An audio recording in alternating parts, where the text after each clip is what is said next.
여러분들 그런 미국 사람들의 그 실용 정신을 좀 배웠으면 해요. 이 친구가 제 첫 번째 박사학위 제자예요.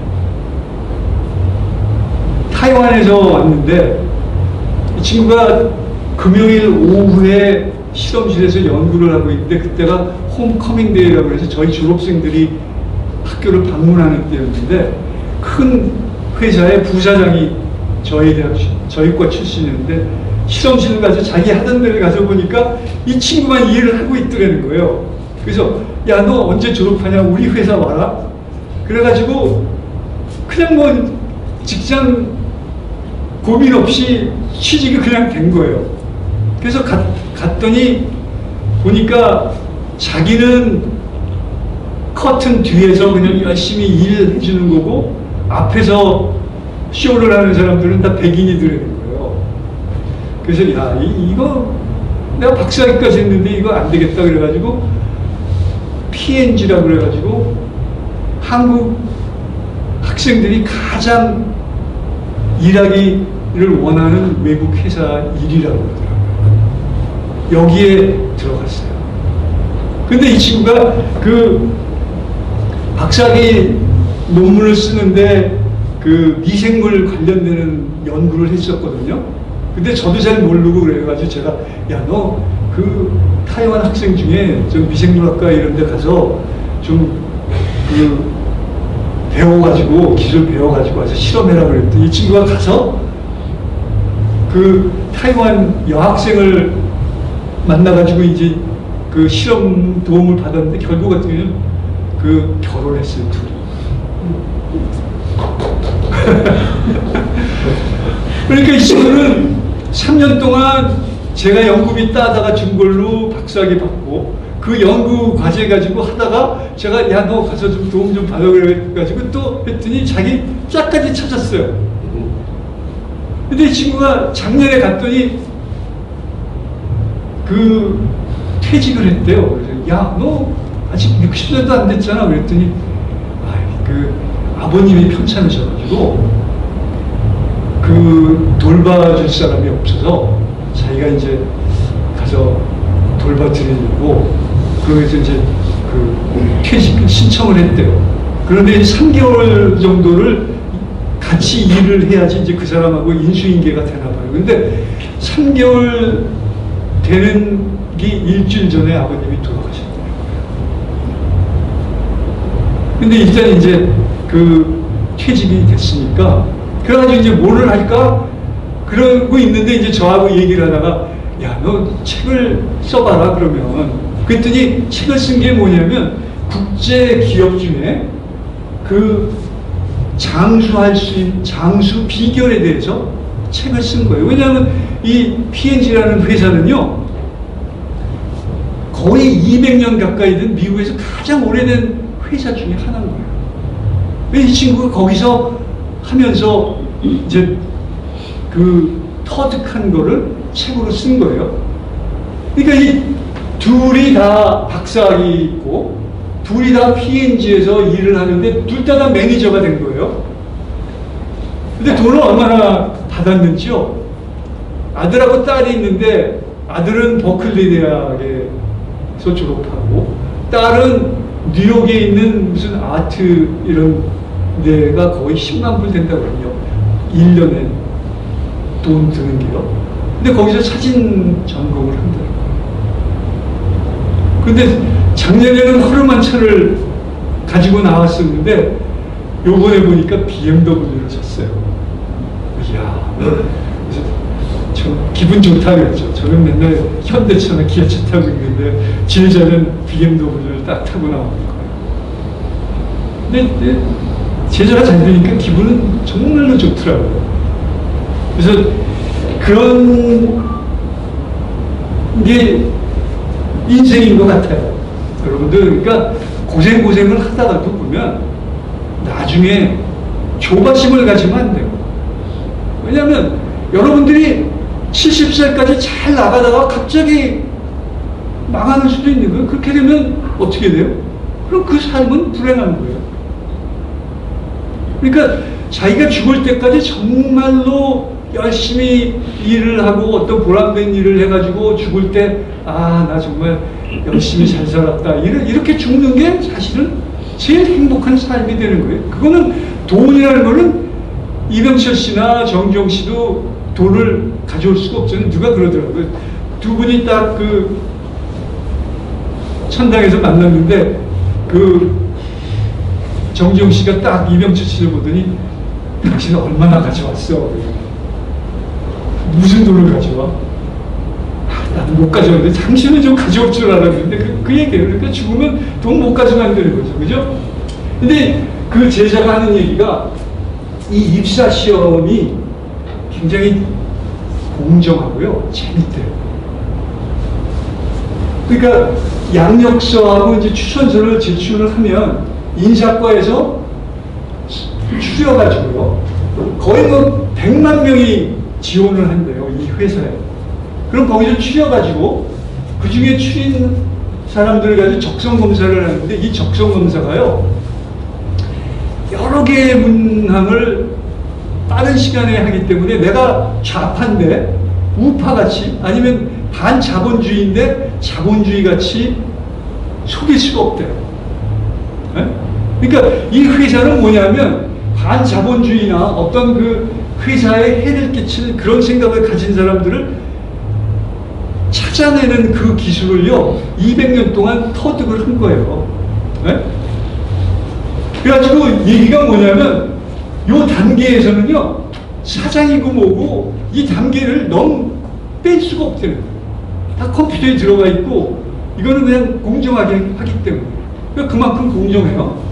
그러고 나서 여기서 이제 워낙 많아지면 인사과에서 면접을 하든지 그렇게 하고 아니면 근무 부서에서 면접을 해요. 되게 3명이 한다고 그러더라고요. 그래서 3명이 면접을 하고 거기서 이제 최종 고르는 거예요. 그러니까 여기에는 사심이 들어가기가 굉장히 어려운 거죠. 내가 이 사람이 내 친구의 아들이라고 해도 이거를 집어넣을 수가 없어요. 근데 이 회사가 장수한 이유가 뭐냐면 직원을 이렇게 철저하게 뽑았다는 거예요. 근데 한국 같은 데에서 누구 아들이래. 그러고 뽑으면 그 회사가 잘 되겠어요? 안 되는 거죠. 그러니까 여러분들이 지금 미국이라는 나라가 그렇게 유지가 될 수 있는 거는 이런 시스템을 만들어서 철저하게 유지를 한다는 거예요. 그래서 잘 사는 국가에서는요 경쟁을 시켜가지고 안 되면 다 자르고 최고의 사람을 뽑는데 못 사는 국가는 클랜이라고 자기끼리끼리 씨족이라는 씨족같이 그래 너 우리 편이야 그런 사람들만 뽑는 거예요. 그러니까 어떻게 되냐면 여기는 양력이고 뭐고 없이 그냥 블라인드 채용하자고 그러잖아요. 이것처럼 무책임한 게 없죠. 그럼 서울대 학생들 열심히 일했는데 블라인드 채용한다고 해서 양력서에 서울대라는 게 안 들어가 버리면 여러분들 왜 서울대 가요? 네? 그냥 적당히 하고 블라인드 채용해서 운이 좋으면 들어가는 거지. 그런 국가가 잘 되겠어요? 그러니까 그런 나쁜 국가로 만드는 방법들만 지금 계속 쓰고 있으니까 결국은 망할 수밖에 없다는 거예요. 잘 사는 국가는 정말 치열한 경쟁 속에 되는 거고 못 사는 국가나 망하는 국가는 끼리끼리 너 누구 아들이야? 그래 뽑는 거죠. 이거 얼마나 미국이라는 데는요 제가 85년에 갔으니까 이제 35년째 살고 있는데 거기 있는 학생들이나 기성세대나 만나서 보면요 이거 자신의 노력과 능력에 의해 운명을 바꿀 수 있다는 생각을 가지고 있어요. 그리고 저는 놀란 게 뭐냐면 미국 사람들이 저보다 한 10살쯤 많은 사람들 있잖아요. 그런 사람들을 보고 그 사람들의 과거 얘기를 하면 깜짝 놀라는 게 뭐냐면요 저는 미국이라는 항상 잘 산다고 생각을 했는데 보면 그 당시는요 정말 못 살았어요. 어떤 제 며느리는요 어머님이 고아였어요. 다 부모님이 돌아가시고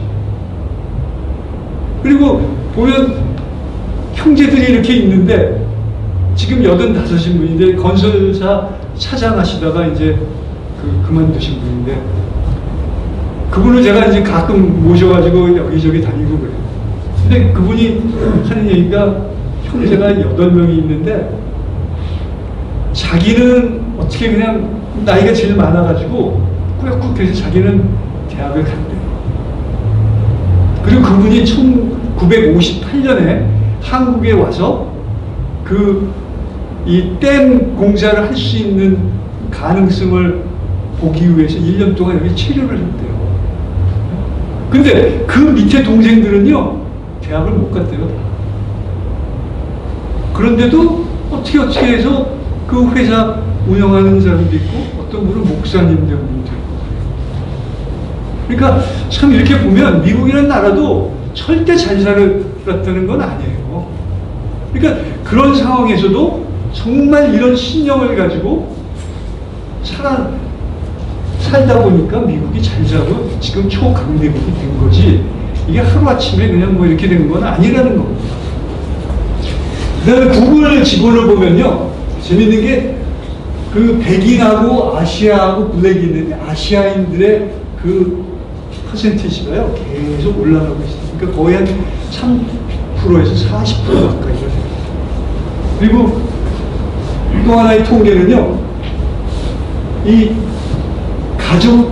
가정별 수입원인데 아시아계 미국인이요 백인 가정보다 더 수입이 높아요. 왜 그렇게 했어요?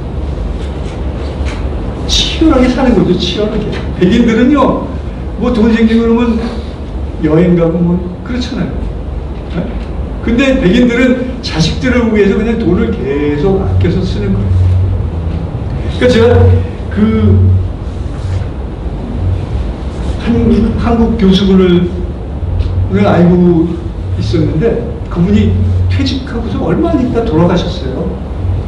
근데 이제 몇 년 있다가 이제 사모님을 뵀더니 사모님이 뭐라고 그러시냐면 생전에는 정말 뭐 어디 나가서 식사 한번 하자는 소리 안 하고 어디 뭐 여행 가는 것도 그냥 뭐 싸게 갔다 오고 뭐 이래가지고 내가 평생 이런 사람하고 사니 얼마나 불행해 그러면서 살았는데 딱 돌아가시고 나니까 은행에 이렇게 보니까 자기가 정말 풍족하게 쓸 정도로 남겨놨다는 거예요.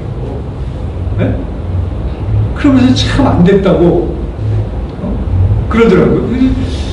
그래서 제가 그랬어요. 사모님, 사실은 그 교수님이 불행하다고 생각하고 돌아가시질 않고 정말 나는 내가 할 일 다 하고 죽었다라고 생각을 하셨을 테니까 너무 속상하지 말라고 그랬어요. 왜냐하면 아니 자기 부인을 남기고 죽는데 돈이 없다고 생각을 해봐요. 그럼 부인이 어떻게 살아요? 그러면 죽을 때 편하게 죽겠어요? 안 그렇잖아요. 그래서 제가 그랬어요. 그분은 정말 행복하게 내가 비록 암에 걸려서 죽지만 그래도 내 부인하고 식구는 풍족하게 살 만큼 해놨다. 그러고 편안하게 돌아가셨을 거니까 너무 걱정하지 말고. 그러니까 여러분들이 삶을 사는 게 정말 책임감이 있어야 되는 거예요. 사회에서. 우리가 그런 책임감이 없이 그냥 세금 멋대로 걷고 세금 걷다 보니까 이제 기업이 안 되니까 세금 들어올 때가 어디예요? 재산세 올리는 거죠. 그러니까 여러분들 재산세 폭탄 맞아가지고 지금 난리잖아요. 그 돈 갖다 어때요? 대학원생들이나 대학생들 아르바이트비 뭐 60세 된 분들 용돈 같이 이렇게 풀어주는 거 하고 있는 거예요. 얼마나 나쁜 짓 하는 거예요, 이거. 미국이라는 나라가 보면은요, 산업화라는 게 굉장히 변화가 심해요. 1970년대 GM이 60만 명 이상 고용을 했었는데, 현재는 10만 명 정도밖에 고용. 그만큼 자동차 산업이 변화가 있고, 그러므로 해서 1990년 이후에 인플레 포함해서 18% 임금이 감소했어요. 그 사이에 한국은 어때요? 거의 100% 임금이 올라간 거예요. 그러니까 지금 자동차 그 제조회사 이런 데에서 근무하는 거 보면 한국 근로자나 미국 근로자나 사실 연봉이 똑같아요. 근데 그 사람들은 일을 진짜로 세게 해요. 8시간, 8시간 스마트폰 쓸 시간은 그냥 8시간 하거든요. 근데 한국은 어때요? 일하는 둥 마는 둥 뭐 그렇게 한다고 그러더라고요. 그죠? 그러니 한국이 경쟁이 되겠어요? 그 다음에 또 하나는 8%만 연금을 지내고요. 지금 GM이 굉장히 힘들어하는 게 연금이 많아가지고 차를 팔면 뭐 1,800불인가는 연금으로 줘야 된다는 거예요. 그러니 경쟁이 되겠어요? 오늘 그래서 거의 9만 불 가까이 받던 그 GM 회사 직원들이 있었는데 지금은 어떻게 되느냐면 이 영스타운이라는 그 오하이오 지역에 있는데 38,000원. 그러니까 실질적으로 미국 사람들이요 갑자기 생활 수준이 절반으로 하락을 한 거예요. 미국이 이런 상황이라는 거예요. 그리고 공장들이요 자동차 생산 공장들이 지금 다 이 폐쇄되고 있어요. 그래가지고 GM에서 살려내라는 거예요. 계속 데모하고 있는 거죠. 그러다 보니까 이제 대체 일자리를 찾는데 이 회사를 누가 인수를 했는지 아세요? 기가 막히게 LG에서 이 회사를 인수를 해가지고 배터리 회사 공장을 지금 만들고 있어요. 그러니까 여러분 생각을 해보세요. 이거를 한국에 지으면 일자리 생기잖아요. 그죠? 근데 왜 이 LG에서 미국에다 해요? 여러 가지가 있어요. 그러니까 앞으로는요 청년들한테 일자리가 이런 식으로 나가면 일자리가 있을 수가 없어요. 그럼 어떻게 되느냐? 여러분들 미국이나 해외로 나가는 수밖에 없어요. 그러니까 아일랜드에서 감자 기근 나가지고 인구의 절반이 이주를 했거든요. 미국으로. 한국도 못 살게 되면 어떻게 돼야 돼요? 여러분들이 이주해야 되는 거예요.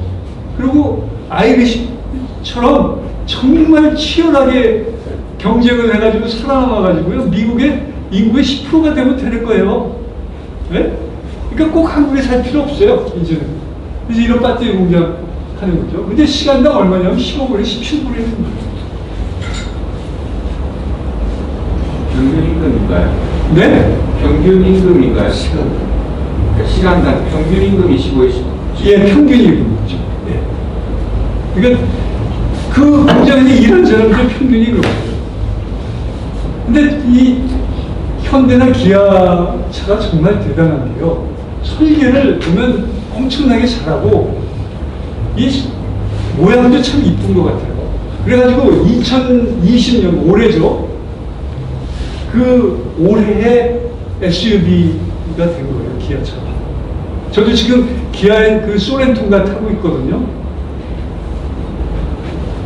그러니까 소렌토가 미국에서 그 제일 좋은 SUV예요. 제가 그래서 저 입사한테 미국에서 제일 좋은 평가가 좋은 거니까 이거 사야 돼 그러면서 샀는데 요새 보면 절대 이제 한국차 사면 안 된다고. 한국차 사면 나 볼 생각 말으라고. 세계에서 가장 자동화율이 높은 국가가 어딘 것 같아요? 한국, 일본, 영국, 독일, 미국. 여러분들 다 해보세요.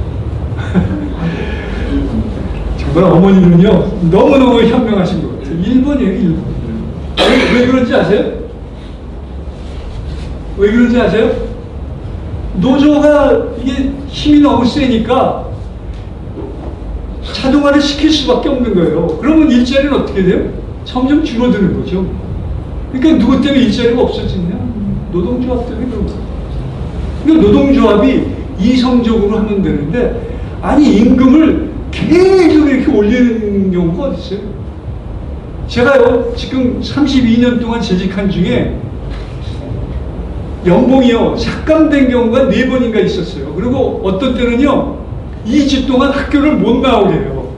그리고 2주 동안 월급을 안 줘요. 네? 그런데 한국이라는 데는 경기라는 게 오르락내리락 하는데 무조건 올라가니까 지금은 결국은 실질적으로 한국의 임금이요, 미국보다 높은 그런 직종들이 너무너무 많은 거예요. 이 책이요, 아시아의 힘이라는 책이 있는데 번역한 건데요. 제가 이 책을 원본을 읽었더니 번역된 게 있더라고요. 그 책에 보면 일본하고 한국하고 타이완이 왜 경제적으로 성공을 했느냐에 대한 비교를 얘기했어요. 그러고서 이제 그 다음에 차이나가 이걸 붙어서 했다, 이렇게 얘기가 되어 있고요. 첫 번째가 뭐냐면 한국이나 이런 일본이나 이런 데는요, 토지 계열을 해가지고 개인들한테 다 나눠줬다는 거예요. 그러니까 개인이 이건 내 땅이다 그러니까 생산성이 어떻게 돼요? 올라가잖아요. 그렇게 함으로써 잉여 생산 능력이 생기게 되니까 그 다음에 이제 제조업을 육성을 하는 거죠. 그러니까 농업 육성이 안 되고 제조업을 하게 되면 성공하는 경우가 없다는 거예요. 그래서 제조업을 육성을 하고 여기에 기업가 정신을 살리고 수출을 하는 거죠. 그러니까 이거를 일본이 했고 그거를 한국이 같이 한 거예요. 그 다음에는 정부가요, 기업 육성을 하는 데다가 투자를 한 거예요. 그러니까 건물이나 이런 걸 짓는 게 아니라 공장을 지어서 하는데 이걸 수출을 한다 그러면 거기에 기업을 육성을 해서 이 세 박자가 맞은 국가들만 성공을 했다는 거예요. 근데 그거의 사례가 어디냐면 일본하고 한국하고 타이완. 근데 지금 한국이 어떻게 되느냐면 이제 토지를 뺏겠다는 거 아니에요. 토지 공개념이라는 얘기가 나오고 지금 반기업 정치의 기업가 정신이라는 걸 말살을 시키잖아요. 지금 사업을 하면은 친구들이 뭐래요? 야, 사업하다가 나 감옥 가니까 내가 왜 그 사업하냐고. 네? 이제는 법을 그냥 만들어가 요만한 거에 잘못되면 다 감옥 가잖아요. 그러면 내 돈 내고 내가 돈 벌겠다는데 그거 하면 누가 돈 벌겠어요? 그냥 그 돈 쓰는 게 낫죠. 그죠? 그 다음에 이것도 연줄이나 부정해가지고 무슨 우리들 무슨 병원이나 이런 데다가 돈이나 주고 이렇게 돼버리면 어떻게 되는 거예요? 이거를 기업에다 투자를 해야 되는데 엉뚱한 데다 하니까 잘 될 수가 없죠. 그러니까 브라질 같은 데가요, 보면 전체 소득성이 3%가 전체 농경지의 60%를 소유합니다. 그러니까 브라질은요, 정말 엄청난 자원을 가지고 있고 엄청난 땅을 가지고 있지만 못 사는 이유가 이 농업 정책에서 실패를 했다는 거예요. 그러니까 이승만 박사가 사실은요, 엄청나게 이거를 계획을 잘한 거죠. 이 말레이시아도 본떠서 했는데요, 말레이시아는 실패를 했어요. 왜 그랬느냐 하면요, 이 투자하는 은행의 그 투자 금액이 있잖아요. 그거를 공장에다가 돈을 빌려줘야 되는데 수출을 할 수 있게 이거를 돈 벌기 쉽게 이런 그 큰 건물 짓는 데다가 투자를 하니까 바로 들어오는 거는 많은데 국가 전체로 봐서는 어때요? 생산할 수가 없잖아요. 뭔가 수출을 해야 되는데 그래가지고 말레이시아는 실패를 한 거예요. 아셨죠? 그러니까 좌파들은 이승만 박정희 대통령의 업적을 굉장히 폄훼를 하면서 아무나 다 해도 지금까지 잘 살 수 있다고 그러는데 좌파 사고로는 이 세 가지를 이룰 수가 없는 거예요. 이게 바로 이 책에 나온 겁니다. 저희가 지금 보면 중국하고 한국하고 일본하고 이렇게 있는데 한국은 중간에 끼어가지고 중국의 영향을 받을 때는 맨날 사대주의 이런 사상에 빠지고 양반들을 위한 문물들만 가져왔기 때문에 한국에 살던 백성들은 사실은 정말 못 살았죠. 근데 일본이라는 나라는 개화를 한 거라고 해요. 근데 일본은 왜 경제적으로 성장을 했느냐 하면 한국 전쟁이 발발하면서 그거를 토대로 해서 일본이 살아났고 일본이 살아나서 경제가 이제 활성화가 되니까 그거를 한국이 본떠가지고 한국이 살아난 거예요. 그랬더니 또 중국은 한국을 배워가지고 중국의 경제가 살아났어요. 근데 문제가 뭐냐면 시진핑이 있다가 이제 보니까 돈이 좀 있거든요. 그러니까 이제 뭐 1대1로 그래서 우리가 이제 우리 나름대로 뭘 해보겠다 그랬는데 그렇게 되면 다시 이제 대륙 세력으로 가는 거예요. 그러니까 해양 세력으로 일본이 해양 세력이니까 한국도 해양 세력으로 해서 퍼져나갔는데 이게 중국으로 속하게 되면 이제 한국은 어떻게 경제적으로 망할 수밖에 없는 거죠. 이게 역사적으로 나온 거예요. 제가 성경에 기술된 경제활동을 찾아보면 제가 뭐라고 했지? 책임감이라고 했죠. 책임감. 그러니까 우리가 이런 가정에 대한 책임감, 사회에 대한 책임감이 있어야지만 된다는 것을 성경 말씀이 뚜렷이 기술되어 있고 게으르지 말고 일을 즐겨라고 했어요. 제가 지금 퇴직을 해도 되는데 70살까지는 아직까지는 가르치려고 하는데 재밌어요. 일하는 게. 그러니까 제 나이에 지금 이렇게 돌아다니는 그 일정을 보면 굉장히 빠듯한데도 너무 재밌어요. 그리고 이렇게 와서 할 기회를 주니까 너무 즐거운 거예요. 이거는 왜냐하면 저를 위한 게 아니고 저희의 미래 세대를 위한 거기 때문에 이것처럼 좋은 게 어딨어요. 그래서 즐기려는 거고요. 그것도 학생들한테 많이 얘기하는 거예요. 부가 나쁜 게 아니고 오히려 그 부를 사랑하는 거예요. 그러니까 학생들한테 야 너희들 돈 많이 벌어. 대신에 그거 가지고 너희보다 못난 사람들한테 베풀어 봐라. 그러면 너희가 정말로 행복해진다는 거예요. 제 친구 중에, 제 제자 중에요. 부자 된 친구들 많아요. 가난하고 병들고 취약한 사람을 돌보면서 나누는 거예요. 근데 미국이라는 나라는요, 정말 제가 미국 사람들하고 일주일에 한 서너 번 정도로 같이 이렇게 지내요. 무슨 봉사도 하고, 무슨 성경 공부도 하고, 뭐 이렇게. 그 사람들을 보면 정말 성경 말씀에 따라서 이렇게 살아요. 그게 몸에 배인 거예요. 그래서 보면 이런 그 돌보면서 나눈다는 게 있고, 소위 말하는 관대함의 수단, 이거는 나를 위한 게 아니고 이거를 가지고서 남한테 베푼다는 거예요. 그렇게 되면 여러분들이 어떻게 100배, 1000배 더 가져온다는 거예요. 여러분들이 더 받을 수 있다는 거예요. 그 다음에 재산권 보상, 더 잘 살고자 하는 욕망을 권장한다. 가난한 사람을 예수님은 나쁘다고 했어요. 그러니까 여러분들은 정말 자본주의 사고를 가지고 살아가야 된다는 거예요. 그 다음에 제가 이거는 좌파들한테 얘기를 하고 싶어요. 누구든지 일하기 싫어하거든 먹지도 말게 하라. 먹지도 말아. 좌파들 맨날 뭐 그냥 비생산적인 얘기나 하고 있으면 너희도 먹지 마라. 그냥. 네? 그 다음에 규모 없이 행하여 도무지 일하지 않고 일만 만드는 자들이 있는 거예요. 그러니까 세금 걷어다가 그냥 할 줄 아는 게 없으니까 그냥 푸는 거예요, 그거를. 네? 그러니까 일 만드는데 차라리 일 만들지 말고 가만히 있으라는 거예요. 그죠? 예수님 말씀이 지금 이 좌파들한테 하는 거예요. 그 다음에 우리들한테 뭐라 그래요? 조용히 일하여 자기 양식을 먹으라. 여러분들이 열심히 일해서 그 능력만큼 받아서 먹으라는 거예요.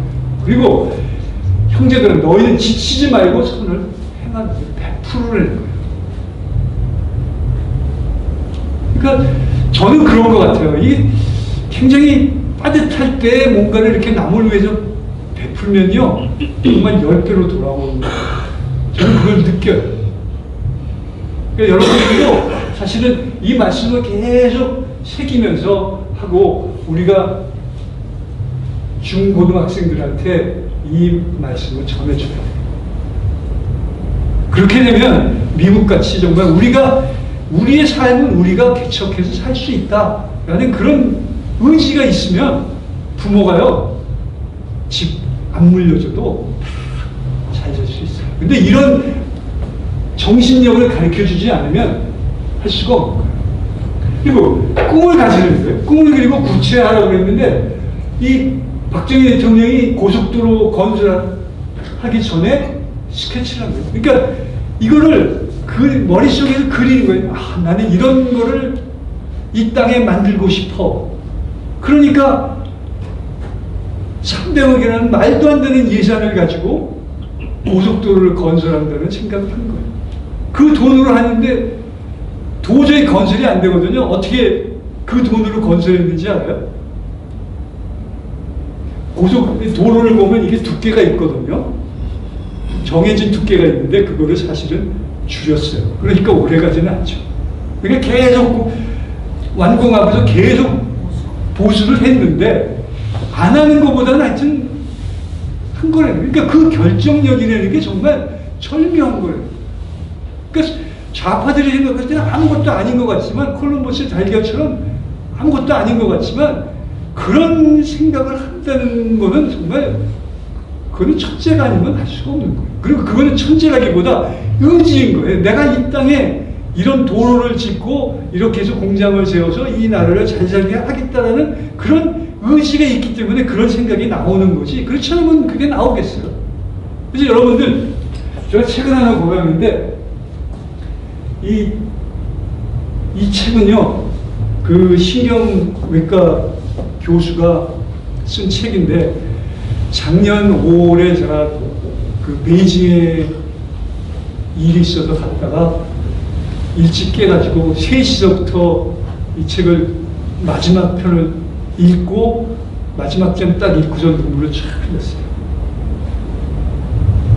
무슨 얘기냐면요, 이 사람은 자기 아버지가 알코올 중독이고 엄마도 병자고, 그래서 자기 소원이 이사 안 가는 아파트에서 사는 게 소원이었어요. 왜냐하면 돈을 안 내면 그 아파트에서 쫓겨나면 또 다른 아파트 가야 되고. 네? 그랬는데 이 사람이 이 매직 상점에 들어가가지고 거기에 있는 그 주인의 어머니가 이 사람한테 꿈을 가지고 그거를 계속 머릿속에서 그리는 그 능력을 2주 동안에 키워준 거예요. 그래서 그걸 가지고 대학을 들어갔는데 이제 의사가 되고 싶었는데, 그게 왜 그러냐면 고등학교 때 자기 친구 아버지가 보니까 의사인데 너무나 좋더라고요. 그래서 의사를 하고 싶다. 근데 대학교 때 성적이 2.8인가 밖에 안 돼가지고 학점이 도저히 이거는 원서를 내도 받아주지를 않더라는 거예요. 그래서 아니, 나는 이러이러 한데 난 정말로 의사 되고 싶다. 면접이라도 봐달라. 그래가지고 봐서 들어갔어요. 근데 지금 스탠포드에서 교수를 하고 있어요. 의과대학 교수예요. 그래서 이분이 쓴 거를 보면, 야, 정말 이 인간의 의지라는 것이 얼마나 강렬한지, 그리고 그거를 머릿속에 계속 그리면 그것이 그대로 이루어지는구나. 그 성경 말씀이 있잖아요, 여러분들. 그거를 그리면 이루어지는 거거든요. 이루어지게 하느니라 그래요. 그 말씀이 여기에 그대로 실천이 되는 게 눈에 보이더라고요. 이제 제가 한 30개 국가를 다니면서 느낀 거를 여러분들한테 간략하게 말씀드리고 이제 끝내겠습니다. 세계에서 가장 살기 좋은 도시에 대해서 말씀을 드리는데요. 평가 항목을 보면 안전성, 그러니까 제가 동경을 가서 밤에 이렇게 막 돌아다녀도 전혀 불안한 게 없어요. 그죠? 근데 어떤 국가를 가면 참 불안할 때가 많아요. 그 안정성하고 양질의 인프라, 이거는 철도나 이런 건데, 제가 볼 때 동경에 있는 그 지하철하고 철도보다 한국이 훨씬 좋은 것 같아요. 왜냐하면 한국에서는 이거 카드 하나가지고 다 쓸 수 있는데 거기는 너무 복잡하더라고요. 그 다음에 주택의 경제성인데, 한국같이 지금 집값이 올라가 버리면 이거는 어떻게 돼요? 살기 좋은 도시가 될 수가 없는 거죠. 이건 누가 만들었죠? 여러분들 다 아시죠? 네? 일반 사람들이, 학생들이 도저히 주택을 가질 수 없게 만든 그런 사람들이 누군지를 아실 거예요. 그다음에 경제 및 자연환경 요인, 의료보험, 교육, 문화시설, 이런 거를 이제 다 평가를 한 거예요. 5개의 매체에서 한 거를 보면 대개가 쥬리하고 비엔나예요. 스위스하고 오스트리아가 대부분인데, 그 국가에 있는 도시들에 대해서 이제 잠깐 말씀을 드리면, 결론이 제가 느끼고는 이 50개 살기 좋은 도시를 보면 다 하천하고 호수가 있거나 항구가 있어요. 그 이유는 뭐냐면요. 일단은 환경이 쾌적하고 이런 하천이나 호수는 운정하기 편한 거예요. 항구도 그렇고요. 이러다 보니까 경제가 활성화가 되고 그렇게 되면 어떻게 돼요? 일자리가 생기는 거예요. 근데 여러분들 생각을 해보세요.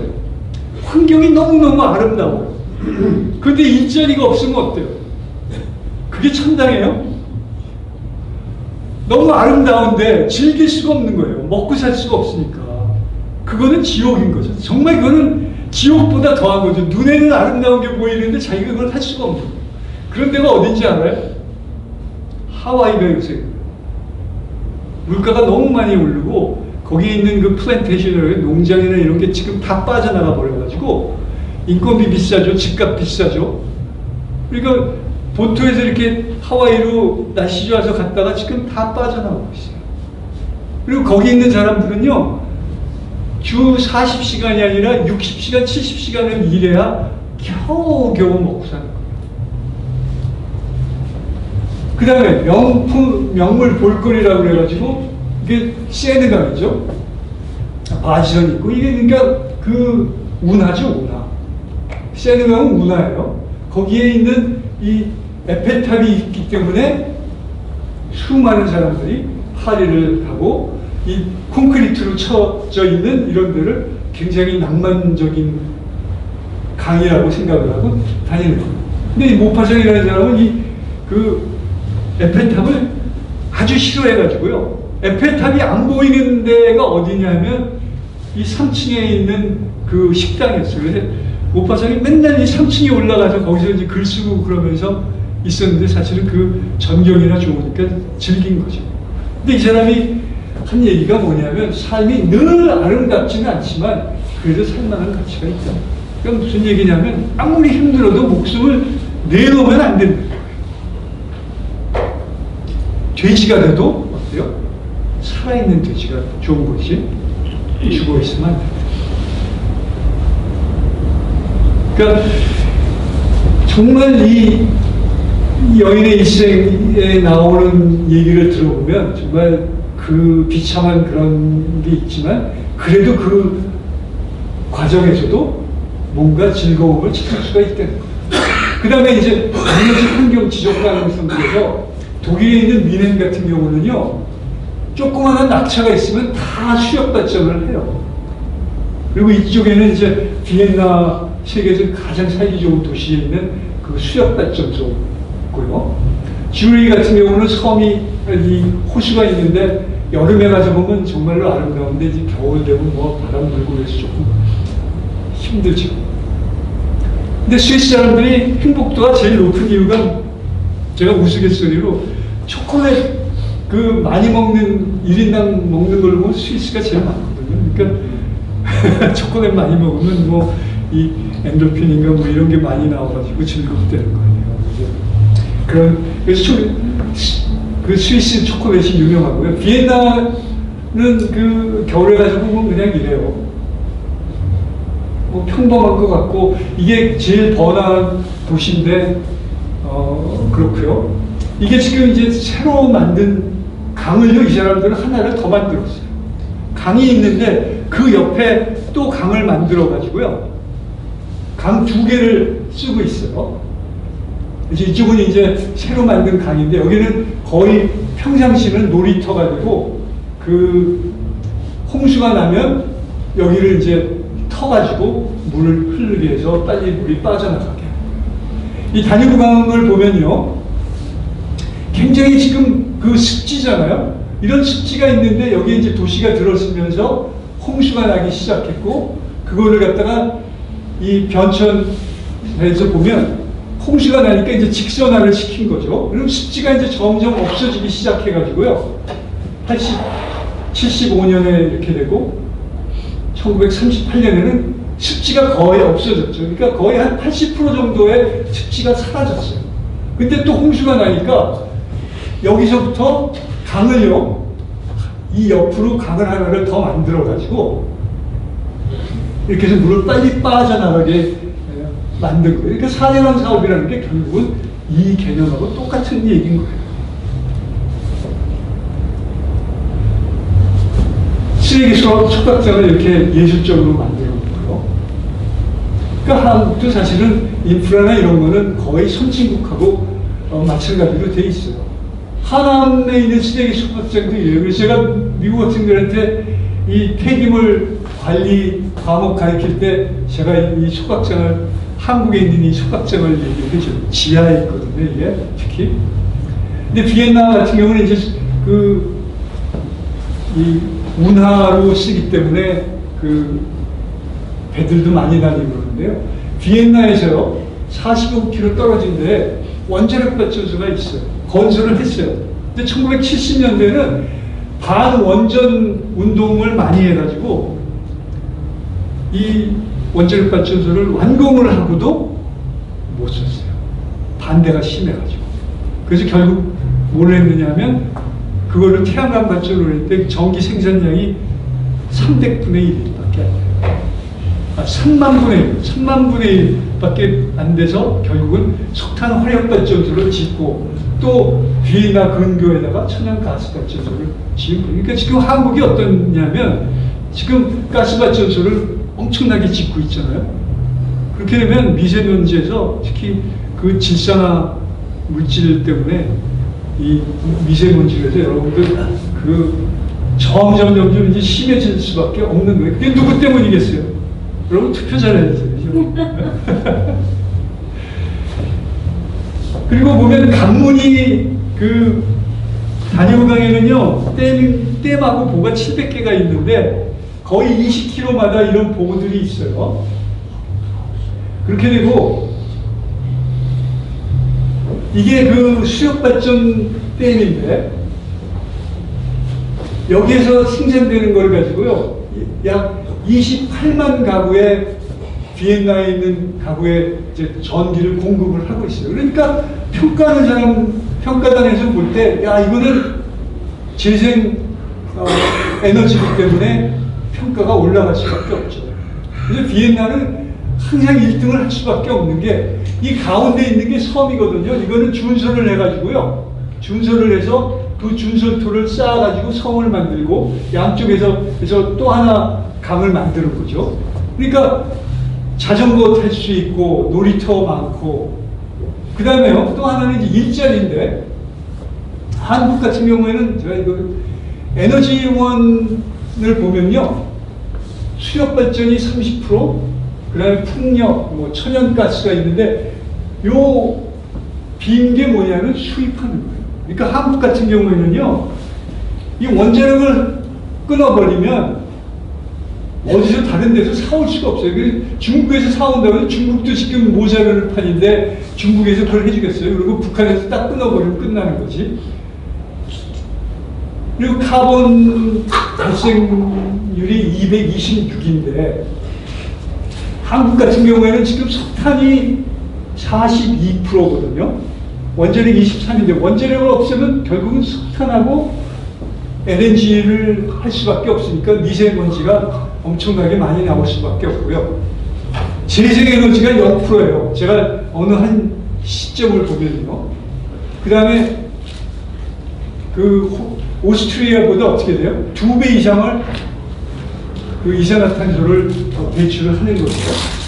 전 세계 중에서 이제 제가 그 폴란드하고 독일을 보면은요, 이 지구 온난화 가스 발생량이 613이에요. 그러니까 이 갈색으로 된 요 표지는 나쁜 거고요. 독일은 264인데 그 이유가 뭐냐면요. 폴란드는요 원자력이 없어요. 그러니까 이산화탄소를 배출을 많이 하죠. 독일 같은 경우에는 16%인데 이것도 이제 한 18년에 다 닿게 되면 폴란드하고 똑같은 게 되는 거죠. 프랑스하고 독일하고 그 영국하고 벨기에하고 말레이시아하고를 보면 이거는 여러분들 스마트폰에서 그 에너지 맵이라는 걸 딱 설치해서 보면 그 시간들이 이렇게 시간이 써 있잖아요. 여기에 12월 29일 10시 59분에 제가 딱 들어가 보니까 이렇게 된 거예요. 프랑스 같은 경우는 이산화탄소를요 42g밖에 배출을 안 해요. 왜 그러냐면 원자력 발전은 76%가 원자력 발전이에요. 그러니까 한국이요 사실 원자력 기술이 최고잖아요. 우리가 원자력 발전소를 다 지어놓으면 프랑스 같이 되는 거예요. 그러면 어떻게 되냐? 한국으로 공장들이 기어들어올 수밖에 없는 거예요. 그 좋은 기회를 지금 정말 이렇게 나쁜 짓만 골라서 할 수가 없는 거예요. 그 다음에 원자력이 벨기에같이 조그만 나라도 원자력이 50% 이상 되고요. 영국도 원자력 발전소를 더 짓겠다고 계속 하는데 한국이 지금 한국한테 지어달라고 하는데 한국이 탈원전을 한다고 그러니까 이러지도 못하고 저러지도 못하고 있는 거고요. 말레이시아 같은 경우는 원자력이 제로이기 때문에 아주 나쁜 국가 중에 하나예요. 근데 여기는 세계 7대 그 석유가스 수출국이라 그나마 좀 버티고 있는 정도죠. 비엔나가 왜 살기 좋은 도시가 됐는지 이제 다시 한번 에너지도 그렇지만 여기에 보면 다니브 시라는 게 있는데 사실은 이게 옛날에 난지도 같이 쓰레기 매립장이었어요. 근데 이거를 습지로 되돌리느냐 아니면 다른 거를 하느냐. 근데 여러분들 습지로 되돌리겠어요? 어떻게 하겠어요? 근데 이거는 습지로 되돌리지 않고요. 여기를 도시를 만들었어요. 근데 더 놀란 게 뭐냐면요. 건물을 2개를 지어가지고요. 국제원자력기구 등 19개 유엔 기관을 유치를 했는데 이 건물을 빌려주는 가격이 얼마인지 아세요? 1년에 1,000원이에요. 1년에 1,000원. 네? 이 좋은 건물을 2동을 빌려주면서 1년에 1,000원씩 99년을 해준 거예요. 왜 그렇게 써요? 쓰는 게 좀 많아요. 그렇죠. 일자리 만들어주는 거 아니에요. 네? 제가 말씀드렸잖아요. 아무리 자연환경이 좋아도 일자리가 없으면 그 지옥보다 더 안 좋은 거라고요. 네? 근데 지금 서울시 같은 데 일자리 만들기 위해서 뭘 해요? 뭐 원자력 한 개 없애기 뭐 이런 거 했는데 돼요 그게요? 일자리 만든 거 있어요? 그러니까 이게 문제라는 거예요. 그리고 다시 보시다시피 정말 주변 환경이 좋을 수밖에 없어요. 그리고 여기를 이제 그 크루즈를 한 제 친구가 있어가지고 이 사진을 그 친구한테 빌렸는데 둘이 갔다 왔어요. 그리고 이 사람들은 뭐 그 8일 여행하면서 15,000불 주고 갔다 왔는데 이렇게 삶을 살 수가 있어요. 사실은 한국. 근데 이런 거는 지금 못하는 거죠. 멜버른도 지난 10월에 갔다 왔는데 이렇게 경치가 좋고 하지만 여기에 그 제 고종 사촌 동생이 사는데 그래도 거기서 뭐 조금 성공을 했어요. 근데 그 집에 도둑이요 1년 사이에 두 번이 들었다는 거예요. 그래서 한 번은 자동차를 도난당하고 한 번은 집에 돈이 있나 그래가지고 소파도요 이렇게 뒤엎어가지고 칼로 다 찢었다는 거예요. 침대고 뭐. 그래가지고 경찰을 불렀더니 밤 8시 이후에 경찰이 가면 그 수당을 더 줘야 되는데 우리가 지금 예산이 없어서 못하니까 내일 갈 테니까 기다리라는 거예요. 그러니까 무슨 얘기냐면 이런 도시가 지금 계속 잘 살 수가 없다는 거예요. 왜 그러냐면요. 비엔나 같은 데는 일자리가 계속 있어요. 근데 멜버른 호주라는 나라는요. 중국이나 이런 데서 돈 많은 사람이 돈 가져와서 그걸로 해서 경제가 사는 거예요. 그러니까 멜버른이라는 데도 그렇거든요. 그러니까 인구는 늘어나는데 어디서 생산적인 산업이 없으니까요. 인프라도 떨어지죠. 인구가 많아지니까 그리고 살기가 어려우니까 도둑들이 많아져요. 그러니까 잘 살다가 못 살게 되는 거예요. 이런 데가요. 밀란이라는 데가 유일하게요. 50개 살기 좋은 도시 중에 유일하게 물이 없어요. 강이나 호수나 바다가 없어요. 그런데 재밌는 거는 운하가 있어요. 운하가 4개가 있어요. 그래서 그 레오나르도 다빈치가 이 운하에 그 관문을 설치해서 물이 흘러가게 이렇게 하는 거를 설계를 했는데 이게 유일한 물이 있는 데거든요. 거기 있는 사람 만나가지고 식사하자고 그랬더니 여기서 하자고 그러더라고요. 여기가 제일 좋은 장소라는 거예요. 이런데 밤에는 이렇게, 그러니까 물이 있는 곳이 사실은 제일 살기 좋은 곳이고, 그래서 4대강이나 이런 사업은요, 사실은 이 대한민국을 정말 아름답게 만들기 위한 그런 사업이라는 거예요. 그리고 물이 이제 4개의 그 운하가 합쳐져가지고 이런 그 물이 고인대가 되니까 이런 데서 이제 아파트 짓고 이렇게 사는 거지. 그 다음에요, 제가 지난주에 동경 갔다 왔다고 그랬잖아요. 이거를 보고서 제가 느낀 게, 왜 이 동경이라는 나라가, 동경이라는 도시가 전 세계 도시 중에 GDP가 1위냐. 그거를 궁금해했는데 이제 그거를 알았어요.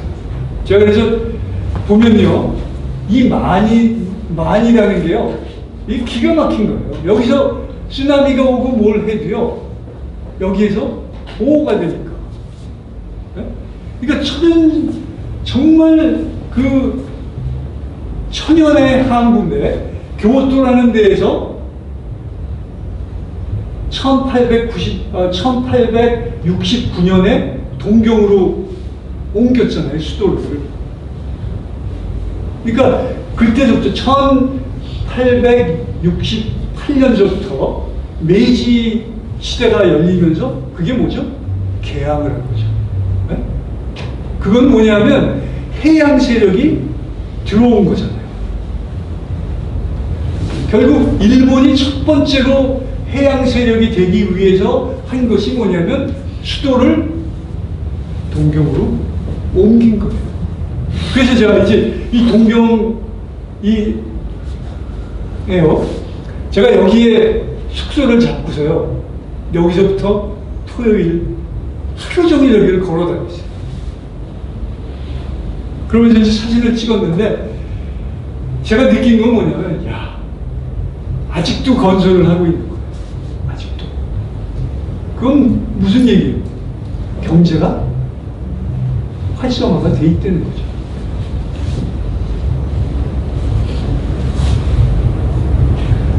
그래서 여기를 보면, 여기는 못 가봤는데 여기 녹색 공간이 있어가지고 보니까 이게 골프장인 거예요. 이 비싼 그 땅에다가 왜 골프장을 지었을까요? 간척 사업을 하면 굉장히 땅값이 비쌀 수밖에 없잖아요. 그 이유가요, 이거는 내국인을 위한 것도 있지만 외국 사람들이 와서 살으려는 거예요. 그러니까 외국 기업들도 여기 와서 있으라는 거예요. 근데 환경이 안 좋으면 외국인이 오겠어요? 안 오죠. 싱가포르는 외국인들이 가장 선호하는 지역이기 때문에 싱가포르가 번성할 수밖에 없었어요. 근데 그 이유 중에 하나는 교육이에요. 근데 여기는 보면, 그래서 이 골프장을 만들어 놓고요, 우리 이 동경만에는 너희 이쪽에 회사 오고 그러면 운송 제품 만들고 수입 수출하기도 좋고, 너희 일하는 사람들 이런 데 가서 골프도 칠 수 있다, 이거예요.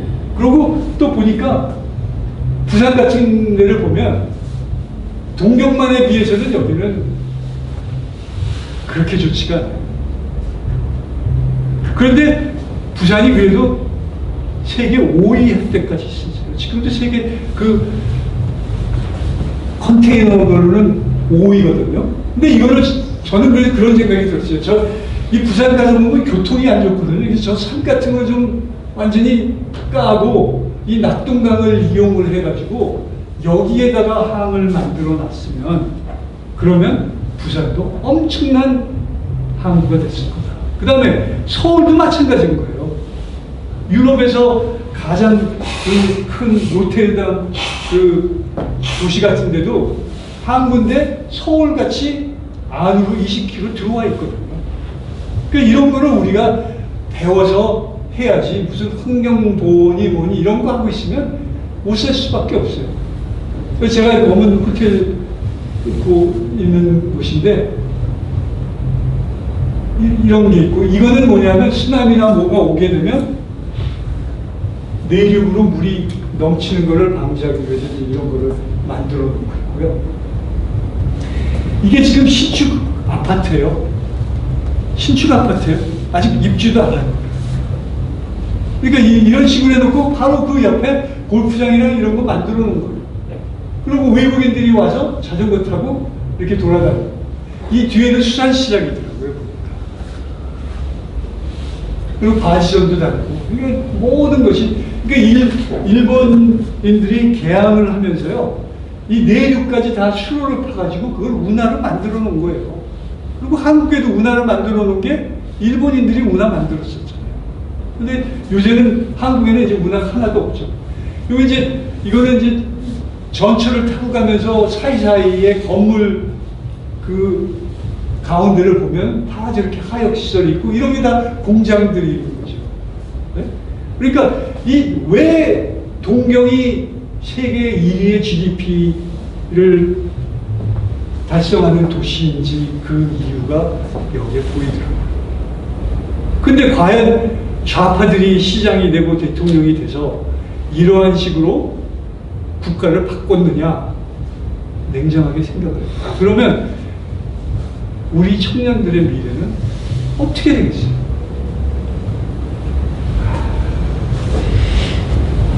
그리고 이 일본의 이제 동경 같은 데는 뭐 쓰나미나 이제 이런 태풍이 오는 것 때문에 이 벽을 쳐가지고요.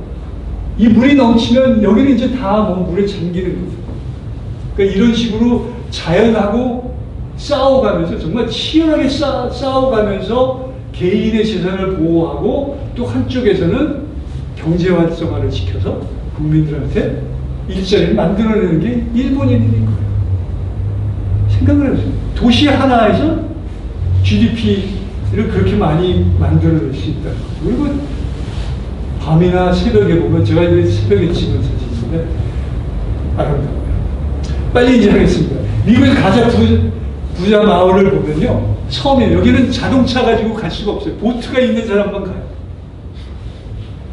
그리고 이게 마이애미라는 데 아시죠? 마이애미의 이 섬인데 마이애미 비치라는 데가 여기예요. 제가 학회가 있어가지고 마이애미 비치에서 하고 그 한국에서 오신 분들하고 해가지고 차를 타고 가다가 제가 괜히 이상한 마음이 들어가지고 우리 한번 이런 데 좀 들어가 보자 그러고 들어가서 봤는데요. 이 스타 아일랜드라는데 이런 데는 이 부자들이 사는 그런 도시예요. 그러니까 섬을 만들어 가지고요. 우리끼리만 이렇게 부자들만 사는 그런 집을 만들어 놓은 거예요. 그러니까 환경 단체들이 볼 때는 기가 막힌 거죠. 네? 근데 저는 그래요. 우리 청년들이 열심히 일해가지고 기업해가지고 이런 데서 사는 꿈을 꾸려는 거예요. 네? 그러면 어떻게 돼요? 이루어지는 거예요. 근데 이런 꿈을 안 꾸면 이루어지지 않는 거예요. 제가 그래서 이런 사진을 보여드리는 거예요. 근데 바로 여기는 이제 첫 땅이죠. 부자들 사는 동네인데 여기 보면 오버타운이라는 데가 있죠. 제가 여기를 못 모르고 들어갔어요. 들어가서 보니까 갑자기 낮인데 좀 어두워지는 거예요. 그래서 보니까 슬럼 같은데 오버타운이라는 데인데 월스트 네이버후드, 최악의 그 이웃이라는 거죠. 1896년서부터 여기는 흑인들만 살던 그런 도시가 돼가지고 이게 투어를 하는 거예요. 저도 이제 언제 한번 가면은 투어를 해봐야 되겠어요. 그러니 얼마나 이거는 완전 여기는 그냥 엄청나게 못 사는 사람들이고요. 가구당 2,000불이고요. 여기는 평균 가구당 200만 원. 근데 그 거리가 10km도 안 되는데 전당같이 여기 이렇게. 이게 미국이에요. 네? 그 우리도 사실은 이제는 좀 그 진취적으로 생각을 바꾸지 않으면 한국이라는 나라는 계속 못 사는 국가로 되고 국민은 국민대로 정말 비참하게 되는 그런 상태로 빠질 수가 있다는 거예요. 지리적인 조건인데 저는 어떻게 보면 역사적으로 굉장히 어려운 입장이었지만 지금 같은 경우에는 해양 세력으로 해서 일본하고 같이 붙으면 한국은 무한한 가능성을 가지고 있다고 생각을 해요. 그래서 그 한국의 도로, 고속도로 발전사를 보면 경부고속도로가 68년에 착공해서 70년에 완공이 됐는데요. 중국은요, 18년이 늦었어요. 근데 이 중국이 무서운 게 어떻게 되느냐면 고속도로를 88년에 지었는데 지금 보면요 엄청나게 지어놨죠. 근데 그 커브하고 경제 성장하고가 거의 맞물린다는 거예요. 그러니까 도로, 인프라라는 것이 결국은 경제 발전에 큰 기여를 한다는 거죠. 그래서 제가 조금 길어졌는데 우리가 중국을 무서워해야 돼요. 왜냐하면 그 중국이라는 나라는 지금 인프라가요 엄청나게 잘 돼 있어요. 제가 중국은 거의 매년 한두 번씩 가는데 갈 때마다 보면 놀라요. 그리고 그 사람들의 정신, 특히 학생들의 정신이라는 거는 한국의 70년대 우리의 정신력하고 똑같아요. 그건 뭐냐면 죽기 아니면 살기로 지금 하고 있는데 제가 한국 학생들을 보면 그런 그 죽기 아니면 살기의 그런 오기가 안 보인다는 거예요. 어제 제가 친지를 만났더니 뭐라고 그러냐면 부장이 그 위에다가 보고서를 만들기 위해서 직원들한테 우리 이거 조금 늦게 퇴근하고 이거 끝내자 그랬더니 그냥 가버리더라는 거예요. 그래서 부장이 자기가 앉아서 다 했는데 8시가 되니까 불이 꺼지더라는 거예요. 그래서 가서 불 켜달라고 그러고 켜고 하고 그러고 갔다는 거예요. 그러니까 우리가 이제 그런 자세가 돼버리면 경쟁이 안 돼요. 미국에서 지금 제 제자들 너희 몇 시간씩 일하냐 그러면 60시간 일하는 학생들 많아요 지금. 그리고 그러면 오버타임 주냐? 아 저희는 오버타임 없어요. 대신에 일을 그만큼 하면 연봉이 더 올라가요. 그러니까 그렇게 일을 하는 거예요. 그리고 그렇게 해야지만 제 친구들이 하는 얘기가 뭐냐면 일을 남들 40시간 할 때 60시간을 해야 자기가 승진을 해서 매니저가 되고 이렇게 올라가는 거지. 그렇지 않으면 어떻게 올라가느냐 그거예요. 근데 지금 한국의 학생들은 그런 도전 정신이 지금 결여돼 있다는 거예요. 그 분위기를 누가 만드느냐? 한번 생각을 해요. 누가 만들겠어요? 그게 굉장히 위하는 척 하지만 결국은 약자가 되는 거예요. 부모가 계속 공부 열심히 해라 그러고 해야지 열심히 하지 공부 좋아하는 사람이 어디 있겠어요? 일하기 좋아하는 사람이 어디 있어요? 그래서 그걸 하게 해가지고 큰 힘을 발휘해서 국가 전체가 잘 살게 만드는 게 지도자가 되는 거지. 그거를 그래 우리는 이제 좀 일 그만하고 우리도 좀 즐겁게 살자 그러는데 즐겁지가 않은 거죠. 저녁이 있는 삶인데 돈이 없는 거죠. 굶주린 저녁이 되는 거죠. 그래서 여러분들 저는 항상 미국에 살면서 안타까운 게 한국의 잠재력이라는 거는 엄청난데 그거를 지금 다 죽이고 있는 거예요. 무슨 이유에서? 야, 우리 이제 그만 좀 해도 되잖아. 그런데 다른 국가들은 지금 엄청나게 치고 올라오기 때문에 우리가 정신 차리지 않으면 안 된다. 제가 장시간 얘기를 해서 이제 그만 끝내겠습니다. 네, 감사합니다. 제 강의 듣고 좀 이렇게 야, 우리 다시 한번 하자라는 그런 마음 안 드세요? 네. 우리 충분히 할 수 있어요.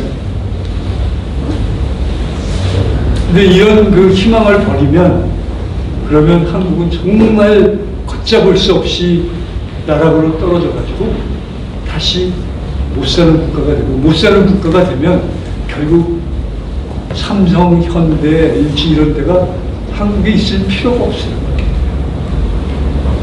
그럼 다 나가버리면 그러면 한국이라는 나라는 정말 이제 비참하게 되는 거죠. 그러니까 청년들이 그런 거를 현명하게 생각을 하고 그리고서 나라 걱정을 이제 좀 심각하게 할 때가 된 것 같습니다. 네, 지금 이렇게 문재인 정부 들어와서 나서 이제 2년쯤 되면서, 사실 젊은 친구들도 이제는 좀 많이 바뀐 것 같습니다. 특히나 이제 서울대 분위기는 정말 많이 바뀌었어요. 탄핵 사태에 대한 평가나 뭐 이런 것들은 여전히 약간, 박근혜는 잘못했다 뭐 이런 분위기가 아직도 존재하는 것도 사실이지만 탄핵 사태에 대해서도 이게 좀 문제가 많이 있었다라고 이렇게 이해하는 친구들이 좀 많아졌고 또 그 이슈와는 별도로 또한 문재인 정권이 지금 나라 망치고 있다. 그리고 이렇게 가면 안 된다라는 그런 인식 자체가 이렇게 서울대생들에게 또 이게 많이 퍼져 있습니다. 어떻게 보면 이게 지난 2년 동안 문재인 대통령의 공로인 것 같아요. 참 안타깝지만 그래도 이것이 대한민국 국민들 특히나 이렇게 젊은 세대가 깨어나는 계기가 되기를 진심으로 바라는데 그럼 우리가 앞으로 어떤 나라를 만들어야 하는가에 있어서 오늘 박정환 교수님께서 또 아주 좋은 인사이트를 그동안의 경험을 통해서 이렇게 주신 것 같습니다. 우선 너무 훌륭한 강의 큰 박수 부탁드립니다. 그러니까 기업이요, 살아남기 위해서 노동조합에 의존을 하다가 보면 기인에 맞춰서 생산품을 납품을 할 수가 없는 거예요. 그러니까 자동화를 할 수 있는 데는 다 자동화를 시키는 거예요. 일자리가 없어지는 거예요. 그러니까 일자리가 없어지는 거예요. 일본도 지금 로봇이 되게 많이 하고 있잖아요. 네. 그래서 우리 사모님이 예. 그게 일본이었나 1번이었나 예. 일본은 아니에요. 네. 일본은 어떻게 보면요, 굉장히 하던 거를 계속 하는 그런 기질이 있어가지고 대대는 거예요. 제가 게이샤라는 거 아시죠? 게이샤를 훈련하는 그런 가문이요, 15대째 하는 가문이 있어요. 그래서 그런 사람들은요, 모든 거를 다 수동으로 해요. 제가 가서 보니까 옛날부터 해왔던 게 수동이면 그걸 계속 지키는 거예요. 그러니까 한국보다는 그래서 자동화가 조금 늦은 것 같아요. 근데 산업 로봇이나 로봇 개발은 일본이 굉장히 앞서. 일본이 로봇 개발한 거를 한국이 수입해다가 하는 거지 한국에서 개발해서 하는 게 아니에요. 예? 그게 문제라는 거예요. 하긴 맥주 공장에 견학을 갔는데요. 예. 그 넓은 공장 안에 네. 사람 딱 2명이더라고요. 예, 예. 그러니까 맥주 바로부터 시작해가지고 완성해가지고 담아서 출고되는 데까지 예. 처음에 한 명, 끝에 한 명. 예. 꼭 감독관으로 지키고 서 있고 전자동이더라고요. 예. 그래서 세상에 우리나라에서 제일 크다는 맥주 공장이 예. 두 사람한테 관리감독을 맡기고 있어. 너무 깜짝 놀랐거든요. 근데 그 이유가 뭐냐면요, 노조도 있지만 이 사람이라는 게 뭐 감기 든다고 안 오고 그러면 그 생산에 차질이 생기잖아요. 근데 로봇은 뭐 감기 걸릴 일이 없고 휴일 걱정 없고 그러니까 다 로봇 가지고 자동화 시키는 거예요. 그러니까 인간이 부지런하지 않으면 이제 그런 자리들은 다 사라지는 거예요. 그러니까 지금 상당히 심각합니다. 일자리라는 게 제가 학생들한테 무슨 얘기를 하냐면 내가 가리키는 게 10년 뒤에 없을 수도 있다. 그러니까 내가 가리키는 거는 이거를 10년 뒤에 써먹으라고 하는 게 아니라 10년 될 때까지 너희가 이거를 잘 활용을 해가지고 그 다음에 새로운 거를 할 수 있는 그런 능력을 키워주는 거란 거예요. 그러니까 강자나 현명하고 머리 좋은 사람들이 살아남는 게 아니고 변화에 빨리 적응하는 사람들이 앞으로 살아남는다는 거예요. 근데 우리 교육은 그렇지가 않으니까 지금 문제가 되는 거죠. 안녕하세요. 이건혁입니다. 네. 강연 잘 들었습니다.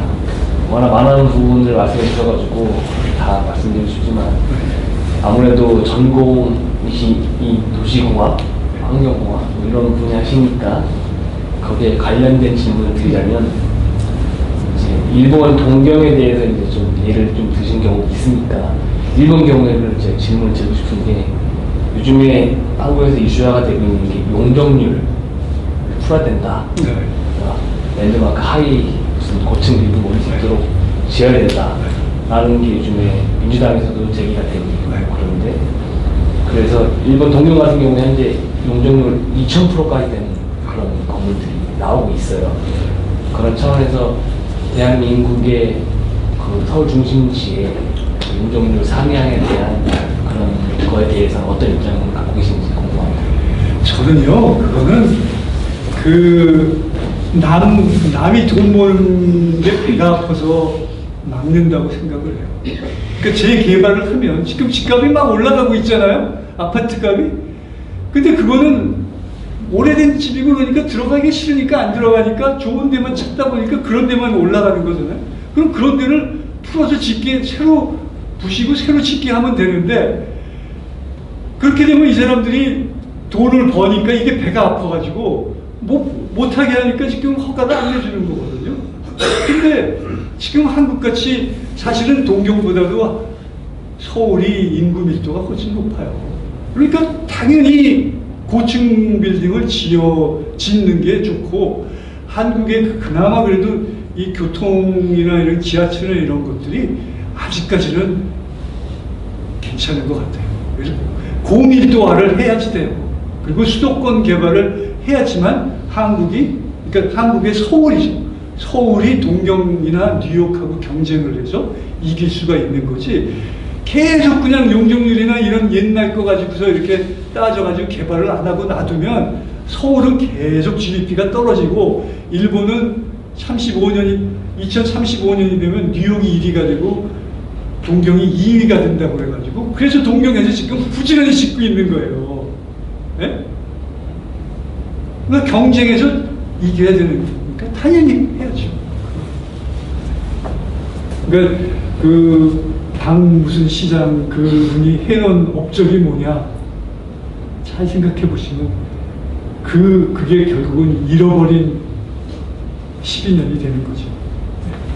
미국에서 오셨는데 그 트럼프 대통령 재선에 대해서 사실 네. 궁금해하시는 분들이 되게 많이 계신 것 같아요. 그 미국에서 이렇게 현지에서 이렇게 분위기를 좀 이렇게 나눠주시면은 도움이 많이 될 것 같습니다. 제가 분위기를 제 주변에 있는 사람들은 다 기독교인이고 거의 보수기 때문에 트럼프를 굉장히 지지를 많이 하는데 그 이외의 분들도 이렇게 만나면 트럼프 탄핵에 대해서 쓸데없는 짓 했다라는 얘기를 상당히 많이 들었어요. 그러니까 여론조사보다 제가 만나는 사람들이 민주당 지지하는 사람도 있었는데 잘못했다고 그런 얘기도 하고 재선은 아마도 큰 문제는 없을 것 같아요. 근데 거기에 뭐 북한을 이용하고 이런 거는 트럼프가 이번에는 안 할 것 같다는 생각이 들어요. 왜냐하면 워낙 지금 중국이나 이런 데하고 무역 마찰이나 이런 것도 상당히 좀 좋은 조건을 이렇게 끝을내고 있기 때문에 제가 볼 때는 트럼프가 계속 할 것 같고 그렇게 되면 북한도 계속 힘들어질 거고 그러면 언제 사실 북한이 무너질지도 모르겠어요. 그렇게 되면 미국이 이제 여러 가지 시나리오를 가지고 하겠죠. 근데 중요한 건 이제 중국이 어떻게 하느냐. 그래서 저는 그런 생각이 들더라고요. 뭐 이 외교나 이런 건 잘 모르지만 그냥 공학적인 공학자로서 생각을 해보면 트럼프가 지금 중국을 못 살게 구는 이유는 북한이 무너질 때 중국이 들어가면 너 혼내주고 너 까불지 마, 너 이거 들어가면 너 죽을 거야. 그래서 약간의 협박을 하지 않나라는 생각도 들어요. 왜냐하면 중국이 들어가 버리면 미국으로 가서 북한 이 지역에 대해서 굉장히 힘들어지기 때문에 그걸 제일 신경 많이 쓸 것 같아요. 그러니까 중국이 북한을 절대 점령 못하게 하면서 북한이 무너지면 그때는 이제 뭐 그쪽에 정권을 세워서 시간 걸려서 뭐 어떻게 하든지 하겠죠. 근데 그건 제 전공이 아닌데 공학적으로 제가 생각을 해보니까 그렇게 되는 겁니다. 네, 오늘 늦은 시간까지 정말 훌륭한 강연 진행해 주신 박재관 교수님, 이게 만날 때마다 느끼는 거지만 이렇게 나라 사랑하는 마음이 정말 이렇게 태평양을 건너서 이렇게 전달이 되는 것 같아요. 4대강 사업하실 때도 이렇게 받으신 거 하나도 없이 사실 이렇게 나라를 위해서 이렇게 수고를 하셨는데, 이제 4대강 사업에서도에 대해서도 서울대생들 평가가 달라지고 있더라고요.